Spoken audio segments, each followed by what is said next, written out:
Talk about a crusher. Yes! Oh!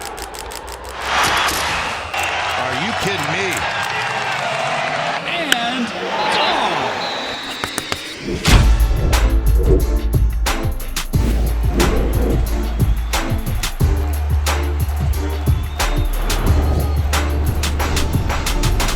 Welcome back to the Schoolyard Sports podcast. I'm this podcast Lane Frank. We are now on episode 262. So we're 262 episodes through, and I got an action-packed episode planned for you. The New York Knicks have won the NBA Finals, and you know we are going to dive into what led to that championship and what comes next for the New York Knicks. We're also going to talk about the World Cup, US Open golf is this week, and the NBA Draft coming up soon. So we got a lot to go into on episode 262. Let's hop into it. All right, let's start off episode 262, how we always do, with our headlines in the NBA. The New York Knicks, of course, won the NBA championship, but it is not time in the headlines to do a full deep dive on that. We will do that later in the episode. Other news in the NBA, we have the draft this week. We're going to see, is it going to be Darren Peterson, number one? Is it going to be a guy like AJ DeBonta? What's going to happen with that Trae Young situation that he has opted out of his contract? One more thing I want to bring up in the NBA, Tiago Splitter, the Blazers interim head coach, who basically coached them for 81 games of the year and the playoffs, brought them there, now hired by the Chicago Bulls. So we're going to run through some more of those things later on the episode, especially the Trae Young draft and, of course, the Knicks. But that's about for the news so far in the NBA and the headlines. In the NFL, well, we haven't done an episode this summer, and the big news in the NFL this summer has been the Myles Garrett trade. You love to see it. You get a first-round pick for the Browns and Jared Verse and a second-round pick. It is a win-win deal. I like to see that. Kind of takes a page out of Sam Presti's playbook. Andrew Berry, Browns GM, says he actually talked to him about the deal because when they were trading away Paul George back in 2018, they focused on getting a guy who was already in the NBA. That guy turned out to be Shai Gilgeous-Alexander. Browns, instead of getting an extra first-round pick, they kind of honed in on getting Jared Verse, a decision I think will pay off for them in the long run. So that's the massive news in the NFL. But Myles Garrett isn't the only pass rusher making news so far this offseason. Vita Vea is going to be a hold-in, which basically means he'll be at training camp. He just won't be playing because he doesn't have a new contract. Vita Vea is probably the most unreplaceable guy in the NFL because there's not walking plus 6'5", 350+ pound defensive tackles are out there that can play at that level. Vita Vea is the best defense tackle in the NFL, in my opinion, and he is not just so replaceable for the Tampa Bay Buccaneers.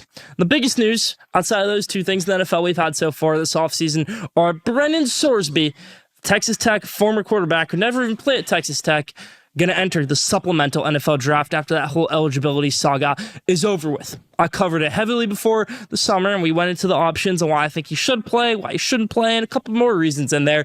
But in the end, he won't be playing college football next year for the Red Raiders. He might be playing in a Cleveland Browns uniform, a New York Jets uniform, or maybe in no uniform at all. Leave your answer in the comments on what you think will happen with this Brennan Sorsby situation as we get closer to the eventful supplemental NFL draft, the first one in a long time where a player will be selected, we think. Now in MLB, some things being poached around MLB, some ideas that I don't like, such as an international draft. Now, a lot of the best players in MLB are international guys that just got to pick what team they want to sign with. That is going to be changing soon if this does pass an international draft. Now, this would mean that a guy like Shohei Ohtani would end up being drafted and not selecting his team. A guy like Murataka Murakami would be drafted, not selecting his team. What about all these great South American players we've had throughout the years not getting to pick their teams and having to go through the MLB draft? That's something that we're going to have to look out for coming up in MLB if that rule does get approved. Now, the Yankees are back on track after a little bit of a tough skid. Aaron Judge is out, but Ben Rice is still on fire, and they are atop the standings, not just the AL East, but the entire American League. The White Sox, their steam is legit, guys. They're 38 wins now, and they are in first place. This is not August when they have 38 wins like it was last year. This is June, early June, when they have 38 wins. It's good to see for Colson Montgomery, for Will Venable, their manager, for these young guys, Murataka Murakami, these good players that they have on their roster that, are getting them these wins and getting them to first place in that AL Central. The Braves, second best team in the NL behind the Los Angeles Dodgers. Nobody thought they could do this year with first-year manager for them, Walt Weiss. Used to be the manager of the Rockies. Now he's managing the Atlanta Braves, and he's doing a great job at it. Dave Roberts and the Dodgers, they're obviously back on track. They are the best team in the MLB right now, while their division rivals, San Francisco Giants, are struggling with that manager from Tennessee, Tony Vitello, who just can't get hold of that locker room. I think it's not all on him. I think this roster is just constructed poorly, and they're trying to make up for it, but they can't. So what's going to happen with the San Francisco Giants, almost said New York Giants? Leave your answer in the comments. Are they going to fire Tony Vitello before they fire Buster Posey as their president, or vice versa? Leave your answer in the comments. Now in tennis, we haven't talked about the French Open and the result we had there. Quick skim over it. Alexander Zverev wins his first Grand Slam in 5 sets over Flavio Cobolli. A very eventful Grand Slam final for a kind of uneventful Grand Slam in total. We got guys like Novak Djokovic losing early, Jannik Sinner losing early, and then the last matches ended up being boring, especially the semifinals with only one of them being played. But Alexander Zverev gets his Grand Slam after years of getting close to one and not getting it. Zverev now cements himself as not just one of the best players of this era, one of the best players of all time. And that's about for the headlines this week.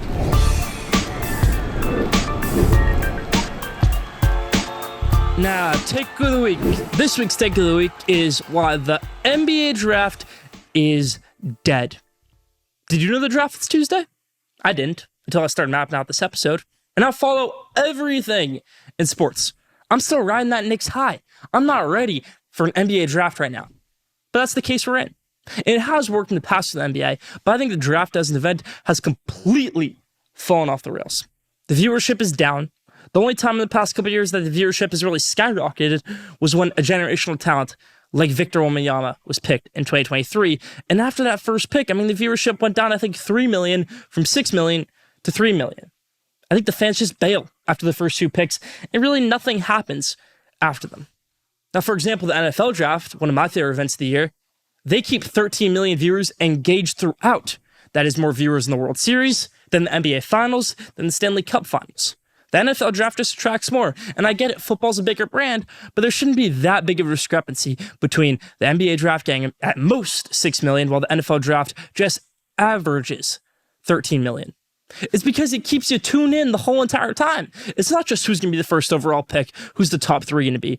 It's these franchise-altering decisions to keep you from pick 1 to pick 32, where in 2018, you're wondering, well, could Lamar Jackson go number 1? Well, he didn't. He ended up being the last pick of the draft, which just keeps you tuned in on that first round of that first night. It keeps you tuned in all the way. We just don't see that in the NBA anymore. We don't.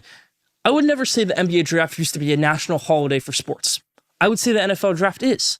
You get that broadcast all day, the rumor mill, everything going on. You just don't get that in the NBA, and it'd be so simple to get that. But we don't get these groundbreaking trades anymore like we do in the NFL draft, where maybe a star gets traded or a team trades up for a superstar like Travis Hunter.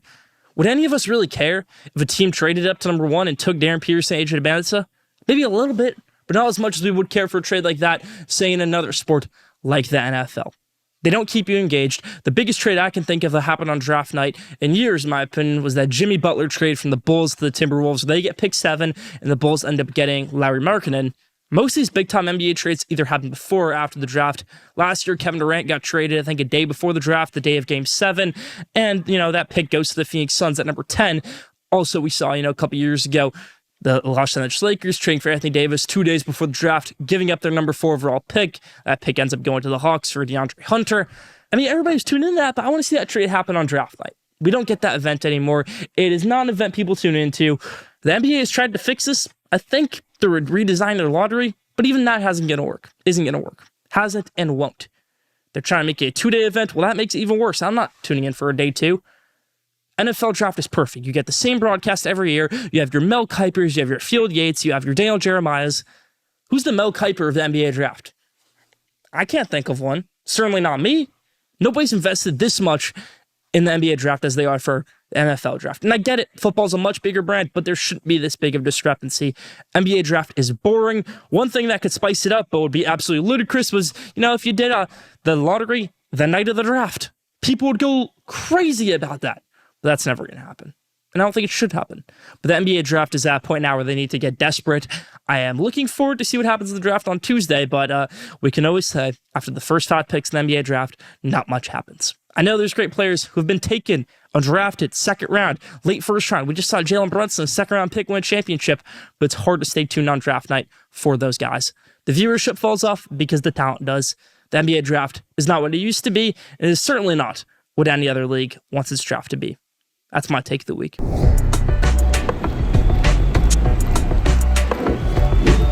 Now, top 5. This week's top 5 is the top 5 NBA offseason predictions I've got for you. And we're starting out with number 5. Making a big splash on Tuesday night, the Washington Wizards, with the number 1 overall pick, do not select AJ Debonsa. They go with point guard out of Kansas, Darren Peterson. Trae Young is going to be expensive to keep for them after he opted out of his deal. They're going to say, get rid of him. We're done with him. We can take a point guard right here on a much cheaper contract and a guy who we think could be a superstar in the NBA. If it works, it works. If it doesn't, it doesn't. Darren Peterson, number 1 out of Kansas. And that's my number 5 prediction. Now, number 4, since we've got Trae Young out of DC, he's got to find a new team. I think that new team, whether a sign trade or just free agency, that's going to give him the most money, is actually going to be the Orlando Magic, and they certainly need him. I mean, this is a great team that could have beaten the Pistons in the first round, but they slipped up against them. We saw how that happened. They were up, I think, 20 points at halftime, up 3-2, and they ended up losing that series. They're one missing piece away from winning that playoff series and winning another one. They have a new head coach coming in, Sean Sweeney, who I'm looking forward to watching from the San Antonio Spurs. He was their assistant this year. Now the head man in Orlando. We know what Paolo Banchero is. We know he can't be a number 1 option. We know what Franz Wagner is. We know he can't be a number 1 option. We know Desmond Bane is a good side piece. The guy who can piece that all together is Trae Young. So if you can get that starting lineup in there, whether you go Trae Young at the 1, Desmond Bane at the 2, let's go with Franz Wagner at the 3, Paolo Banchero at the 4, and you can sub anybody in at the 5, whether it's Wendell Carter Jr. or someone else. That's a good starting lineup. That's a starting lineup that wins you a playoff series and some. So that's my prediction. Trae Young to the Orlando Magic. Number 3, Lakers fans, I think, are going to like this one. The Lakers build a trio of Luka Doncic. They re-sign LeBron James, and they make a big splash by getting back Anthony Davis. Yes, I think this can happen. It's a scenario that hasn't been floated around much, but I think it'd be a great spot for the Los Angeles Lakers. You're not going to give up much. Maybe give up Jared Vanderbilt, Dalton Connect, a couple picks. But the Wizards, I think, are looking to move on from Anthony Davis, and so is Anthony Davis looking to move on from the Wizards. The Wizards are the biggest team in the offseason this year because they've got Trae Young, they've got the number 1 pick, and they've got Anthony Davis. What are they going to do with all those 3 things I just mapped out for you? They're going to go Darren Peterson at 1, they're going to get rid of Trae Young, and they're going to get rid of Anthony Davis. That slots Anthony Davis into the Lakers. I think this trio is your best shot at winning a championship because you're not getting Giannis. You're not getting Kevin Durant. You're not getting Kawhi Leonard. You're not getting Trae Young. I think Luka, LeBron, and AD is your best shot as a championship. I know what we say about AD. He only plays 29 games a year. He can't win games anymore. He can't stay healthy. I think if he goes back to LA, he will stay healthy, and this is their best shot at winning a championship. Luka, LeBron, AD, bookmark it. Number 2, Kawhi Leonard lands in Miami after this whole aspiration, shell company, whatever you want to call it, scandal comes through, and he has to be moved on from the Los Angeles Clippers. They move him to Miami because Miami gets their consolation prize after losing out on Giannis Antetokounmpo. It's no secret that Kawhi Leonard might be moved this offseason, and it's certainly no secret that the Miami Heat are looking to make a splash in Giannis Antetokounmpo. I think Kawhi gets moved on, and I think the Heat lose out in the Giannis sweepstakes because he isn't a free agent. He is a trade target. He is on the trade market. Milwaukee can really send him wherever they want. I don't think they're going to send him to Miami. I don't. I think Kawhi Leonard takes his talents to Miami in this deal, and that's okay for Miami. Not getting Giannis Antetokounmpo, you still get that whale kind of target in Kawhi Leonard, who I do think could still have some good basketball left in him, even at his age. And number 1, the biggest splash of the offseason is Giannis Antetokounmpo going to the Boston Celtics. Yes, in a 3-way deal, Giannis Antetokounmpo goes to the Boston Celtics. The Hawks get Jaylen Brown. They end up sending Dyson Daniels, a couple other pieces over to the Milwaukee Bucks. I know the Bucks kind of thought about trading Giannis down to Atlanta straight up down at the trade deadline, and the Hawks were unwilling to give up pieces like Dyson Daniels and Jalen Johnson. I think they might rethink that now, even for a guy like Jaylen Brown. So Giannis goes to the Celtics, and Jaylen Brown goes to the Hawks in this 3-way deal between the Bucks, the Celtics, and the Hawks. That's about for my top 5 NBA offseason predictions.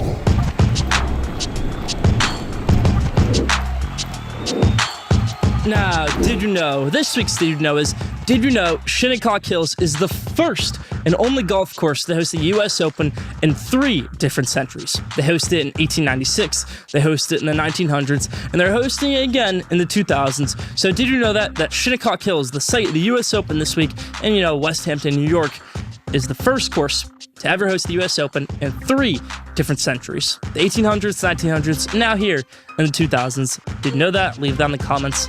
That's about for Did You Know this week. It is the end of an era for the New York Knicks and their fans. The era of misery is over. The era of hating James Dolan is over. The era of not winning anything is over. My question to you is this a window opening or a dynasty closing kind of victory for the New York Knicks? Is this just the start of something big with all these guys in their prime? Or is this going to follow the same trend that the past 8 NBA champions have had of not going back-to-back and not getting back to that promised land since? We're all very happy with how this New York Knicks season went, especially as a Knicks fan winning the championship. And we know that Jalen Brunson is in his prime. We know that these guys are up and coming, guys on the bench. You also have some superstars like Mikal Bridges who are in their prime, OG Anunoby, who we do think can take that all-star leap next season. And the moves that have been made by this staff and this organization can get them back to the championship. But will they do it again? Because it got them there in the first place. I think Jalen Brunson is due to have another great 5 seasons, if not more, in the NBA. I think OG Anunoby is going to have his best season in the NBA next season. I think Karl-Anthony Towns is just going to keep the play he is playing so far. But there's a lot of good up-and-coming talent in the NBA. I put them at 3 for championship contenders next season. And I think a lot of people are doing that. I'd put, San Antonio, number 1. I'd put OKC, number 2. And I'd slot the Knicks in at number 3. I think San Antonio and Oklahoma City are obviously incredible teams. Oklahoma City has their championship. San Antonio is very close to getting theirs. Was very close to getting theirs. And for New York, you have that blueprint now on how to do things. And I think something that a lot of teams can take from this Knicks run is that you don't need to have such a good regular season. The Knicks were the 3 seed. They weren't that special in a weak East. You can load manage these guys still. You can lose some games. You can go through these rough times and still win a championship. So I don't know if the Knicks are going to win 70 games next season. I don't even know if they'll win 60 or 55. I think the Knicks can have a 50-win season next year, and people will overreact and say the Knicks are done for. But at that point, the playoffs come, and Jalen Brunson and the rest of the squad will lock in. I hope they get more than 50 wins, but I'm an optimistic Knicks fan. That's how this season went. That's how you hope next season goes, because of the championship run they had this year. So I'm going to go with a small window opening. These guys are in their prime, but that is a very short prime. This is not the same length that SGA or Victor Wembanyama will have for their prime. Jalen Brunson has his years left, but Karl-Anthony Towns, we don't know how that body will hang up. We don't know how long they can keep on a Mitchell Robinson, OG Anunoby for. We don't know what's going to happen when Brunson is eligible for that massive extension. So I think the Knicks have 2 or 3 more years of this championship window, and then it will be closing.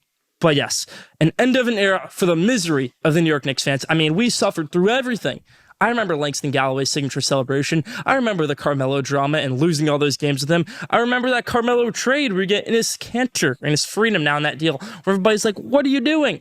When you traded Kristaps Porzingis, when you got Julius Randle, when you missed out on Zion, and when you missed the playoffs the second time with Julius Randle, then Jalen Brunson comes in, saves everything, and then they win this championship.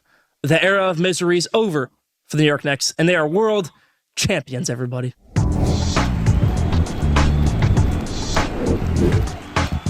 Now it's time I put on my GM hat, or in this case, my US Open Shinnecock hat, talking about FIFA. Did they casualize this World Cup too much? Now, it's a great World Cup. We have 3 countries, USA, Canada, Mexico, but some people are saying this thing is just way too casual now. We've got a halftime show that's going to mimic the Super Bowl style. I can't tell you who's performing in it. I don't know, actually. I think it's Future, maybe not. But that's going to be interesting to see how that goes, the halftime show. But that's just scratching the surface, in my opinion. You're adding more teams than this World Cup, an expanded 48-team field, where, we've seen in the past years where great teams have suffered heartbreak in the group stages, like Belgium in their golden era, like Germany in the past World Cup. They don't want that situation to happen again, so they are expanding this field to 48, to where 32 teams do advance to a knockout stage, you could say. There's also the new 10-second substitution rule that I don't think any other league really uses. People aren't happy about that. And the hydration breaks, of course, are the main thing that people are upset about, because it does double the in-game commercial breaks. And teams are, and companies, these networks, or Fox, let me say, are taking commercial breaks because these hydration breaks, they're happening at the 22nd minute of the first half, and I think, at that point in the second half too, when we get to that point in the 60th minutes of the hydration breaks, and people aren't happy about that at all. And there's a reason they're not happy about it, because soccer is supposed to be continuous. You don't stop the clock for a reason, you just keep on going. You also get to look at an iPad, I think, during these hydration breaks, and Fox is making $250 million off these commercials during the hydration breaks. One more thing people are upset about, Fox is paying $500 million to have this World Cup. A third of what people think they should be paying, and they're making half of it back through these hydration breaks. And they are fumbling it a little bit. I mean, that first hydration break, they came back late actually from a commercial, and the action was already going in Mexico versus South Africa that first game. So the ad windfall, a lot of people are freaking out about, but that was their motive at the end of the day, Fox, to create more ads with these water breaks, and FIFA is obviously complying with them. So what do you think about this World Cup? Is it too casual for you? If you're a European, if you're just a big soccer fan overall, is this World Cup too casual? Leave your thoughts in the comments for the world's greatest tournament. That's my opinion, my GM hat of the week.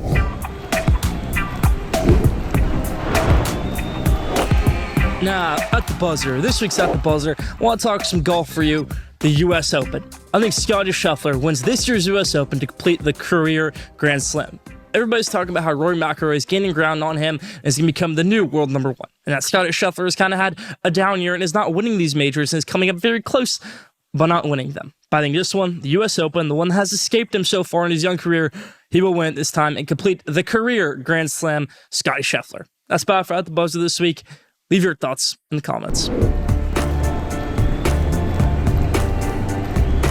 Now, the best for last question of the day. This week's question day is, what will be the sports event this summer? Is it going to be a massive trade? Could it be the NBA draft? Could it be the U.S. Open? A lot of people are going to say the World Cup. What about an epic Wimbledon final? What will be the sports event of the summer? Leave your answers in the comments. That's about for question day this week.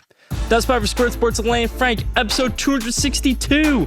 Thank you for tuning in. Follow Schoolyard Sports on Instagram at Schoolyard Sports.